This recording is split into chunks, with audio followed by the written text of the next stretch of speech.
살다가 하나님에게 잊혀졌다고 생각하게 되면 이것보다 힘든 것은 없을 겁니다. 믿는 사람들에게 육체적으로 힘든 것보다 더 힘든 게 뭐냐? 하나님에게서 잊혀진 것이 아닌가라는 생각이 들 때일 겁니다. 지난 금요일 말씀 기억이 나죠? 요셉이 애굽으로 팔려가 총리가 되기 전까지 고난 가운데, 억울함 가운데 견디고 보내야 했던 13년의 세월이 있죠. 요셉이 형들한테 팔릴 때가 17세, 그리고 애굽의 바로왕 앞에 서게 됐을 때가 몇 살입니까? 30세. 그러니까 13년의 세월입니다. 가장 힘든 문제가 요셉에게 바로 이것 아니었겠습니까? 내가 하나님에게 잊혀진 존재가 아닐까, 이 두려움 아니겠습니까? 억울한 누명을 쓰고 감옥에 들어간 요셉은 비록 감옥 안이었지만 거기서도 하나님의 함께 하심을 통해서 진정한 형통함을 경험하게 됩니다. 요셉의 성품이 성실하잖아요. 그러니까 감옥의 관리가 요셉에게 책임을 맡기고 아무것도 확인해야 될 일이 없을 만큼 철저하게 요셉은 감옥에서도 인정을 받게 됩니다. 그리고 이제 얼마의 시간이 흘렀죠. 바로 왕의, 오늘 본문입니다, 술 맡은 관원장하고 떡 맡은 관원장이 바로의 노여움을 사가지고 요셉이 있는 감옥으로 들어오게 됩니다. 요셉의 실력을 알고 요셉을 여전히 신뢰하고 있던 그 보디발, 경호대장 보디발은 요셉으로 하여금 이 거물급 죄인 두 사람의 시중을 들도록 지시했죠.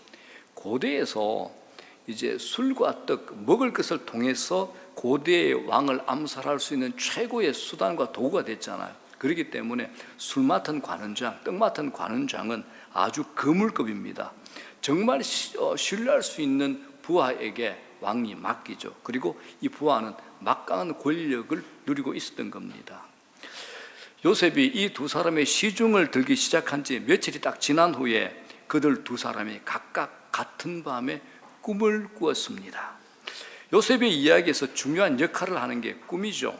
구약에서 꿈은 하나님께서 인간을 통해서 무언가를 하시기 위해서 사용하시는 계시적인 성격을 띠고 있습니다. 구약에는 성경이 없었잖아요. 그래서 구약에서는 하나님께서 꿈을 통해서 계시를 드러내신다는 거죠. 요셉이 그날 아침에 그들의 얼굴에서 근심의 빛을 발견하게 되죠. 그들은 요셉에게 이제 꿈을 꿔서 그렇다라고 이제 말을 합니다. 해석은 하나님께 있으니까 내게 구하보십시오라고 요셉이 권면을 하죠.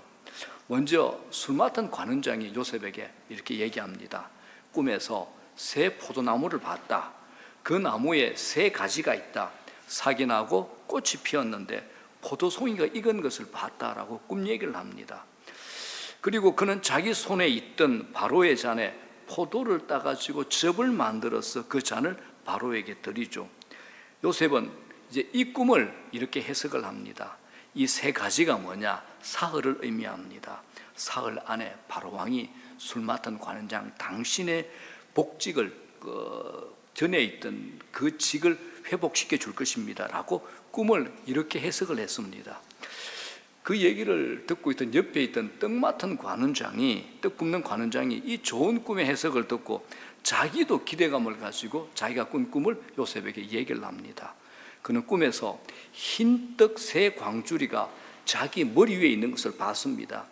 맨 윗광주리에 있는 그것이 바로 바로를 위해서 만든 떡인데 새들이 먹어버린 거예요. 요셉이 이 꿈 해석을 또 해줍니다. 이 새 광주리 역시 사흘을 의미합니다. 바로가 사흘 안에 떡 맡은 관원장인 당신을 처형할 겁니다. 그 시체를 새들이 뜯어 먹을 겁니다. 이렇게 꿈 해석을 해줍니다. 여기서 이제 요셉은 자기가 이 감옥에 들어오기 전에 지위를 찾게 될 그 술 맡은 관원장에게 특별한 부탁을 하죠. 자기 해석대로 당신이 복권이 되면 나를 생각하고 은혜를 베풀어서 이 감옥에서 억울한 나를 건져달라는 부탁을 하게 됩니다. 요셉이 술 맡은 관원장의 꿈을 해석해 주면서 이 사람이야말로 하나님께서 나를 건져내기 위해서 사용할 인물이 아닌가 생각을 했던 것 같습니다. 다시 찾아올 수 없는 기회를 만났다, 이런 확신을 갖게 되었을 겁니다. 그런데 요셉은 그 사람의 기억에서 까맣게 잊혀지고 말았습니다. 성경에 나오는 안타까운 표현 가운데 하나가 이 구절이 아닌가 싶습니다. 자, 40장 23절 뭐라 그럽니까? 다 같이 시작. 술 맡은 관원장이 요셉을 기억하지 못하고 그를 잊었더라. 이게 가능합니까, 여러분? 이걸 잊을 수 있을까요? 불가능한 겁니다. 자, 성경이 우리에게 무엇을 얘기하고 싶은가 한번 확인해 보면 좋겠습니다. 인간을 의지한다는 것이 이렇게 허망하다라는 것을 먼저 우리에게 가르쳐 줍니다. 술 맡은 관원장이 복권이 된 후에 요셉에게는 감옥의 생활이 더 답답했을 겁니다. 이제나 저제나 자기를 기억하고 불러내 줄 것을 기다리고 있는 것이 마음속에 늘 있었을 겁니다. 기대가 있기 때문이죠. 요셉이 감옥에서 이렇게 보내야 했던 세월이 몇 년입니까? 2년입니다. 그럴 때 이 2년이 이전에 보냈던 그 어떤 시간보다도 더 긴 시간이 되었을 것 같습니다. 자, 그렇다면 이제 우리가 궁금한 게 있죠. 좀 전에 말씀드린 거. 술 맡은 관원장은 왜 요셉을 기억지 않고 있었을까요? 앞서 말씀드린 것처럼 고대의 수많은 왕의 잔치에 술이 빠질 수가 없는데 술의 책임을 지는 술 맡은 관원장은 사실상 엄청난 권세를 가진 자였습니다. 그가 아무리 요셉이 죄 없는 히브리인의 얘기를 들었다고 하더라도 그에게 요셉이라는 존재는 그리 중요한 자리를 차지할 수 없었던 겁니다. 그가 요셉을 꺼내주려면 당시에 이 바로왕이 아주 괴팍했죠. 변덕스러웠죠. 이 바로왕에게 말을 해야 되는데 별 볼 일 없는 청년 하나를 건져내기 위해서 그가 모험해야 될 이유가 없는 겁니다. 그러다 보니까 요셉은 2년의 고통스러운 시간을 통해서 인간을 의지한다는 것이 얼마나 부질없는 것인가를 배우게 된 겁니다. 성경은 그래서 41장 1절에 이렇게 얘기합니다. 만 2년 후에, 정확하게 시간을 얘기하죠. 이렇게 쉽게 만 2년 후에라는 말을 쓰지만 요셉에게 이 시간은 20년 이상의 마음의 시간이었을 겁니다. 드디어 2년 후 어느 날 바로 왕이 두 개의 꿈을 꾸게 됩니다. 여러분, 요셉 이야기가 계속 꿈 얘기가 나오죠. 그런데 이 꿈이 다 몇 개입니까? 두 가지 꿈들로 구성되어 있죠. 요셉이 먼저 들판에서 아버지 집에 있을 때 두 가지 꿈을 꾸잖아요. 곡식단이 자기에게 절하는 꿈, 그 다음에 해와 달과 별이 자기에게 절하는 꿈, 이 꿈 하나. 그리고 오늘 감옥에 두 관원장의 꿈이 있잖아요. 그죠? 술 맡은 관원장 또요, 떡 굽는 관원장. 그리고 이제 바로왕도 두 개의 꿈을 꿉니다. 이 꿈을 얘기를 하는 겁니다. 바로의 이 꿈은 사실상 꿈이 아닙니다. 그것은 요셉에게 그리고 두 관원장에게 주셨던 것 같이 하나님께서 주신 꿈입니다. 모든 역사를 주도하시는 하나님께서 당신의 계획에 따라 당신의 시간표 안에서 각 등장인물들을 움직이시는 것을 우리가 확인할 수 있게 되는 겁니다. 놀라운 것은 이 이야기 속에 우연은 전혀 존재하지 않습니다. 우리가 구약의 에스더를 읽어보면 이 아수에로 왕의 이야기를 알고 있죠. 유대 민족이 몰살당할 그 위기의 순간에 왕 아수에로가 밤에 잠이 오지 않아가지고 역대 일기를 읽어보라고 부하에게 지시를 합니다. 이때 아수에로 왕이 알게 되는 게 있죠. 유대의 모르드게가 왕 모살 음모를 밝혀줌으로써 왕이 죽음을 면했던 사실을 알게 됩니다. 그런 충신 모르드게에게 아무런 보상이 주어지지 않았다는 것을 그때야 알게 되죠. 이 일로 에스더의 이야기 전체가 완전히 반전이 되어버립니다. 이게 무슨 말이냐? 하나님의 시간표가 있다는 것을 우리에게 가르쳐 주는 겁니다. 이것처럼 하나님은 당신의 시간표에 따라서 당신의 역사를 이루어갑니다. 당신의 시간표에 따라서 우리에게 응답하시고 우리를 만들어 가시는 겁니다. 하나님께서 바로에게 꿈을 꾸게 하셨는데 그것은 술 맡은 관원장이 감옥에서 나와 요셉을 잊은 지 몇 년 지나죠? 2년이 지날 때 일입니다. 자, 바로의 첫 번째 꿈입니다. 이거죠.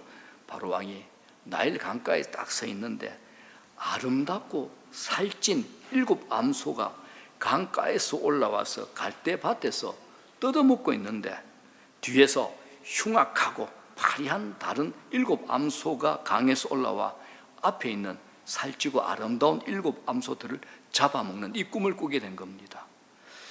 바로가 깨었죠. 다시 잠을 잡니다. 두 번째 꿈을 꾸게 됩니다. 한 줄기에 무성하고 충실한 7 이삭이 나오고 그 뒤에 가늘고 동풍에 마른 7 이삭이 나오는 것을 또 보게 된 겁니다. 그런데 뒤에 나온 7 이삭이 앞에 있던 무성하고 충실한 7 이삭을 삼켜버리는 것을 꿈에서 보게 된 겁니다. 그런데 애굽에 그 짱짱한 학문이 많은 사람도 많고 술사들도 많은데 이 꿈을 아무도 해석을 못했던 겁니다. 이런 상황 가운데서 누가요? 바로의 곁에서 수종 들던 술 맡은 관원장이 잊혀진 기억을 되살리죠. 그는 바로에게 2년 전의 일을 추억하여 그 사건을 고하게 됩니다. 이제야 감옥에 있는 요셉이라는 인물이 바로왕에게 이제 소개가 된 겁니다. 이건 술 맡은 관원장이 요셉을 기억했다는 말을 하고자 하는 것이 아님을 아셔야 됩니다. 그는 잊었습니다. 자, 40장 23절에 분명히 얘기하죠. 술 맡은 관원장이 요셉을 기억하지 못하고 그를 잊었다라고 합니다. 사람에게 잊혀진 요셉을 기억하신 분, 바로 하나님이었다는 것을 보여주는 대목이 되죠. 하나님이 바로에게 꿈을 주셨습니다. 아무도 해석할 수 없는 꿈을 하나님께서 바로에게 주신 겁니다. 그리고 하나님이 그 일로 인해서 술 맡은 관원장에게 요셉을 기억나게 한 겁니다. 술 맡은 관원장이 이제는 떳떳하게, 아주 떳떳하게, 당당하게 바로왕에게 요셉을 소개할 수 있는 명분이 생긴 겁니다. 그는 이제 요셉을 소개함으로써 비로소 신임을 얻을 수 있는 이 가능성, 이 얕은 머리가 이제 트여진 것도, 요셉이 드디어 감옥에서 나왔습니다. 바로왕 앞에 서게 됐습니다. 요셉은 자신의 꿈 해석 능력을 크게 칭찬하는 바로 앞에서 하나님께 영광을 돌리는 분명한 태도를 취합니다. 자, 41장 16절 다 같이 시작. 요셉이 바로에 대답하여 이르되 내가 아니라 하나님께서 바로에게 편안한 대답을 하시리이다. 바로는 자신이 꾸었던 꿈을 다시 한번 요셉에게 상세하게 설명합니다. 요셉은 그 꿈이 하나님의 계시라고 분명하게 말함으로써 자신의 꿈 해석을 시작합니다. 여기서 특별하게 하나님께서 당신에게 하실 일을 대답하시리다라고 거듭 말하는 것은 요셉 생에 있어가지고 꿈이 무엇인가를 매우 분명하게 보여주는 실말이라고 할 수 있습니다. 자, 25절, 28절입니다. 요셉이 바로에게 아뢰되 바로의 꿈은 하나라. 하나님이 그가 하실 일을 바로에게 보이십니이다. 내가 바로에게 이르기를 하나님이 그가 하실 일을 바로에게 보이신다 함이 이것이라. 기억나시나요, 여러분? 요셉이 아버지 집에 있을 때 꾸었던 꿈, 그게 무엇을 의미하는가를 요셉이 정확하게 알았는가에 대해서는 성경이 우리에게 말하고 있지 않습니다. 그러나 요셉이 그 꿈을 통해서 하나님이 뭔가를 하시고자 하시며 그 일을 하시고야 말 것이란 이 사실은 알고 있었던 것 같습니다. 그는 하나님이 자기에게 주신 계시로서의 꿈을 가지고 있었고 그 어려운 13년을 그 꿈을 통해서 망가지지 않고 견뎌낼 수 있었던 겁니다. 자, 그렇다면 구약에는 이제 꿈으로 하나님의 약속을 붙들잖아요. 신약에는 우리는 뭘 붙듭니까? 하나님의 약속을 붙들죠. 우리는 어떻습니까? 하나님의 약속의 말씀을 의지하여 사는 것이 바로 그겁니다. 하나님 말씀만이 우리를 환난과 고통 속에서 망가지지 않고 믿음을 지킬 수 있도록 해주는 힘이 되는 겁니다. 이제 요셉은 7회의 풍년이 후에 맞이하게 될 7회 흉년에 대한 하나님의 계시임을 바로에게 고합니다. 그리고 다가올 7회 흉년을 대비해서 7회 풍년 때에 어떻게 해야 할 것을 구체적인 제안을 하죠. 지혜로운 사람을 세우고 전국의 관리들을 세워서 7회 풍년 동안에 토지 소산의 5분의 1을 거두어서 7회 뒤에 나올 흉년을 대비하라라고 이제 제안을 합니다. 바로가 이 꿈의 해석과 요셉의 조언을 거절할 이유가 없었죠. 놀랍게도 그 자리에서 요셉은 바로왕이 제안한 최고 관리 총리로 임명을 받게 됩니다. 바로는 요셉보다 더 지혜로운 자를 찾을 수 없다라고 판단을 한 겁니다. 자, 여기서 이제 멈춰야죠. 이제 우리가 이 이야기의 해답을 알고 있으니까 바로가 요셉의 꿈 해석에 감동되어서 총리로 임명했다 생각할 수 있지만은 한번 생각해 보십시오. 사실은 요셉은 바로왕의 경호대장 보디발의 아내를 강간할 뻔한 강간범으로 옥에 갇혀 있는 현행범 죄수의 신분입니다. 그리고 애굽인이 제일 싫어하는 목축을 하는 히브리 사람입니다. 그냥 금 몇 조각 주고 보상으로 돌려보내도 아무 이상할 것이 없는 바로 이런 상황이죠. 그러나 바로는 요셉을 총리로 임명을 합니다. 이건 하나님의 일하심이 아니면 불가능하다라는 겁니다. 이때 요셉의 나이가 30세였죠.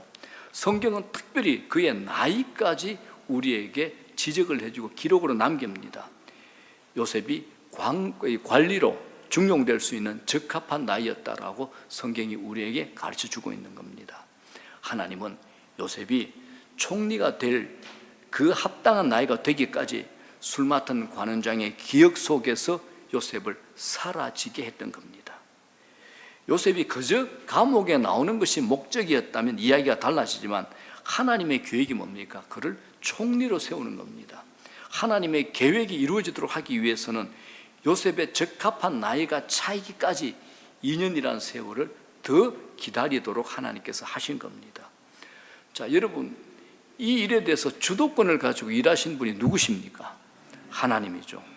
당신의 시간표에 맞추어서 일하고 계신 겁니다.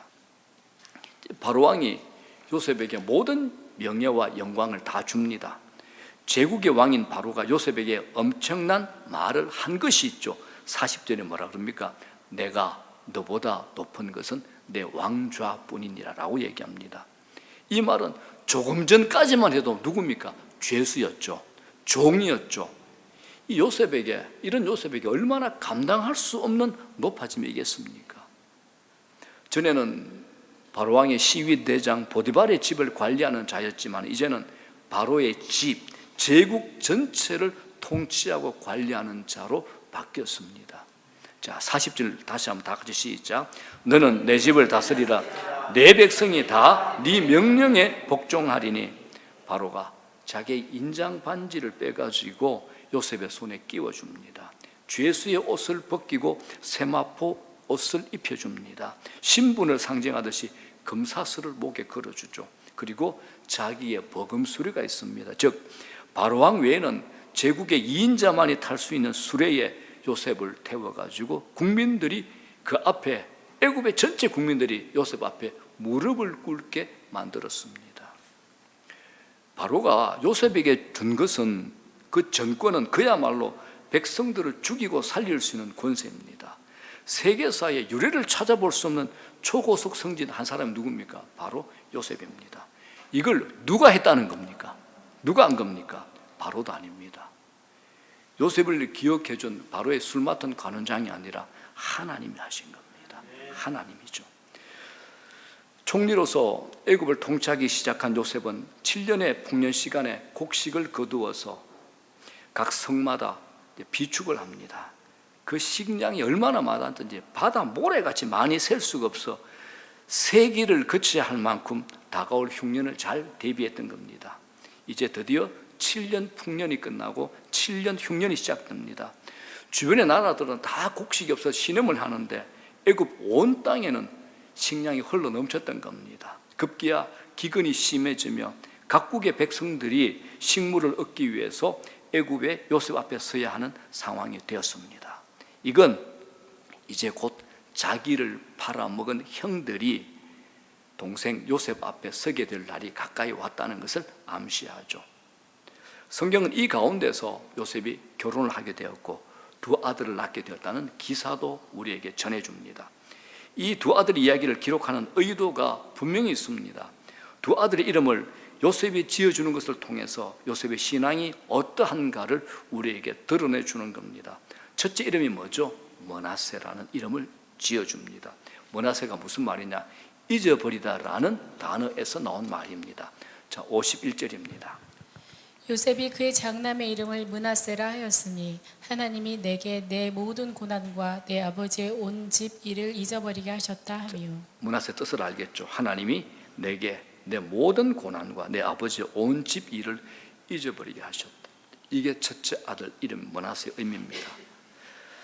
이 말은 문자 그대로 요셉이 아버지와 형제들 그리고 자기가 받은 과거의 모든 고난을 잊어버리게 되었다, 이 말은 아닙니다.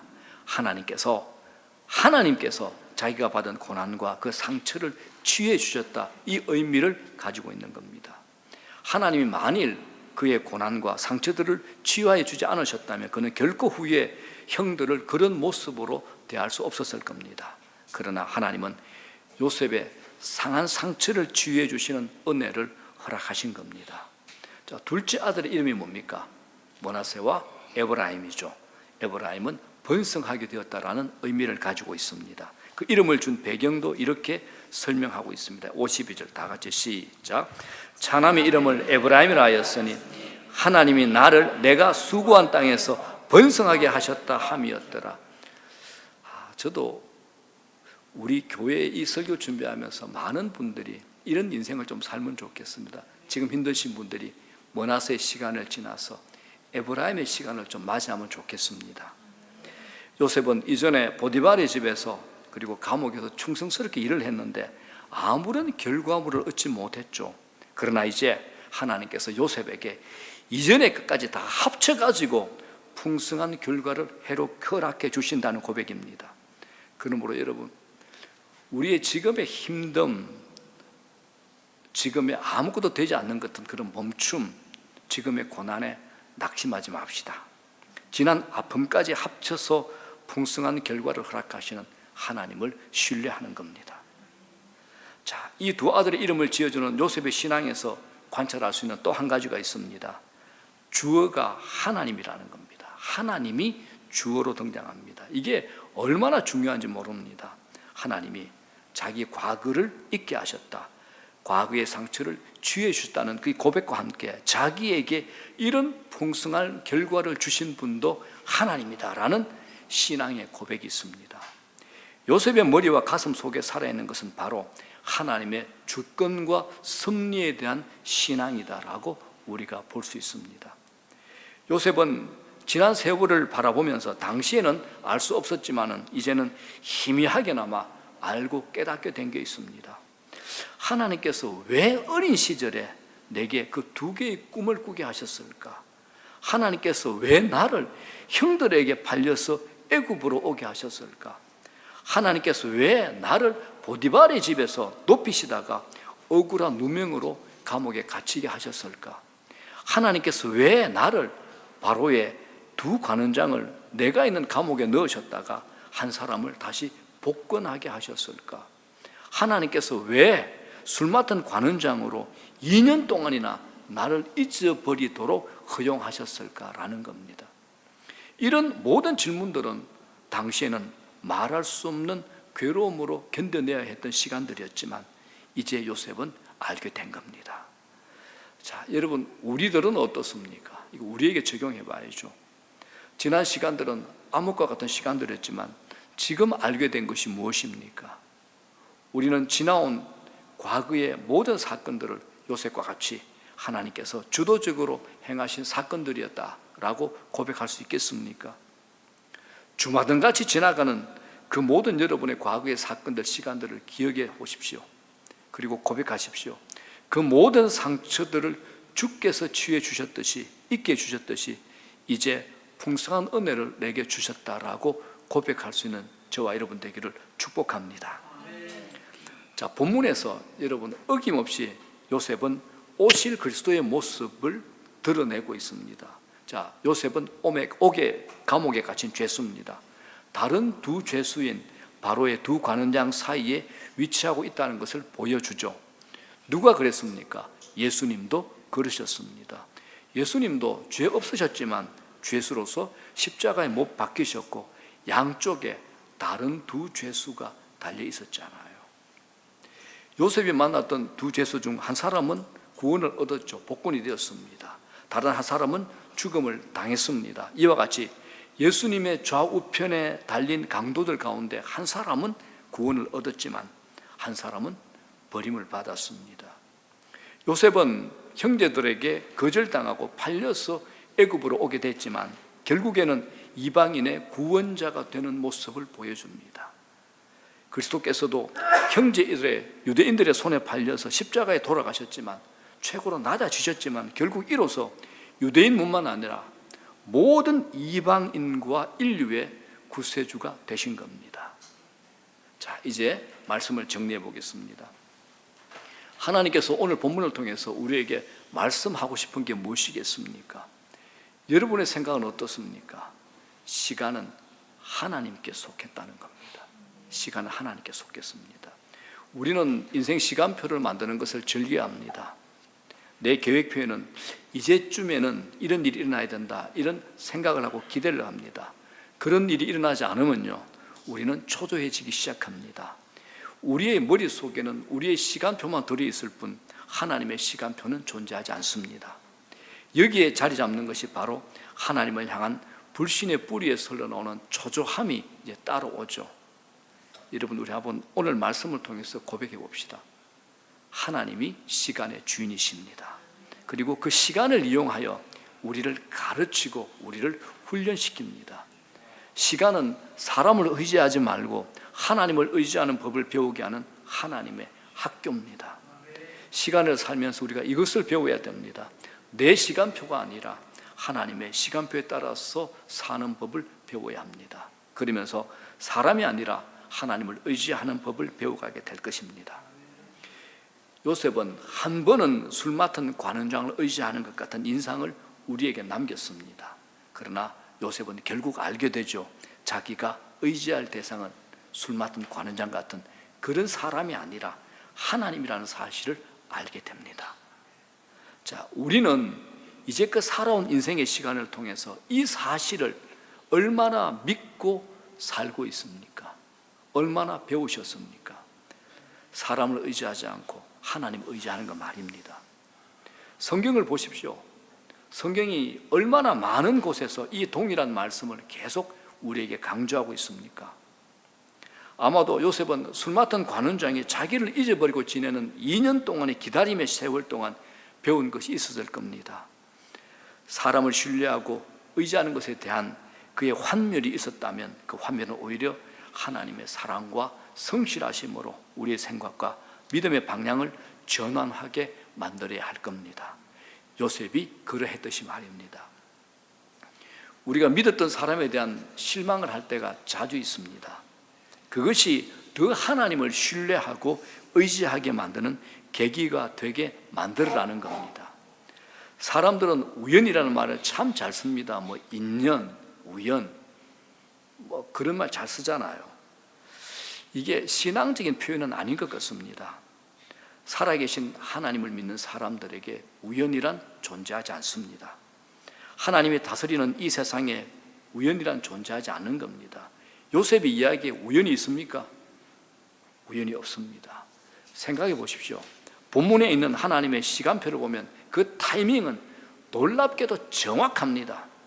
요셉이 감옥에 들어와서 지혜롭고 충성된 일꾼으로 인정을 받은 후에 그 후에 바로의 두 관원장이 감옥으로 들어오죠. 요셉이 나이가 찰 때까지 술 맡은 관원장은 요셉을 잊어버렸습니다. 요셉이 30세가 되었을 때 하나님께서 바로에게 꿈을 주셨고 그 관원장이 요셉을 기억하도록 하나님께서 일하시고 역사한 겁니다. 이 모두가 다 하나님의 시간표지 요셉의 시간표는 아닌 겁니다. 우연이 하나도 없었습니다. 여러분, 믿음이 뭡니까? 요셉에 있어서 믿음은 하나님의 타이밍을 기억하고 하나님의 시간표를 보게 하는 눈이었고 그 시간을 기다리게 하는 믿음이었습니다. 우리 삶에서도 같지 않을까요? 우리는 믿음으로 그분의 시간에 그분이 행하시는 일을 기다리면서 살아가는 겁니다. 그래서 사도 베드로가 이렇게 권면합니다. 그러므로 하나님의 능하신 손 아래에서 겸손하라. 때가 되면 너희를 높이시리라. 때가 되면 너희를 높이시리라. 바울도 갈라디아서 말씀하지 않습니까? 다 같이 시작. 우리가 선을 행하되 낙심하지 말지니 포기하지 아니하면 때가 이름에 거두리라. 아멘. 우리에게도 동일한 진리가 됩니다. 요셉에게도 그러했습니다. 사람을 높이고 낮추는 것은 절대적으로 하나님께서 하시는 일입니다. 보디발도, 여기에 나오는 바로왕도, 술 맡은 관원장도 아닙니다. 하나님이 이 모든 일을 주권적으로 행하는 것을 우리가 오늘 보게 된 겁니다. 때가 되면, 성경에 때가 되면 나오죠. 오늘 본문에 이 말은 하나님의 때, 하나님의 시간표가 있다라는 말입니다. 하나님의 시간, 하나님의 때를 기다리면서 보내는 시간은 결코 낭비된 시간이 아닙니다. 자, 시편 105편 기억나시죠? 이 말씀 있지 않습니까?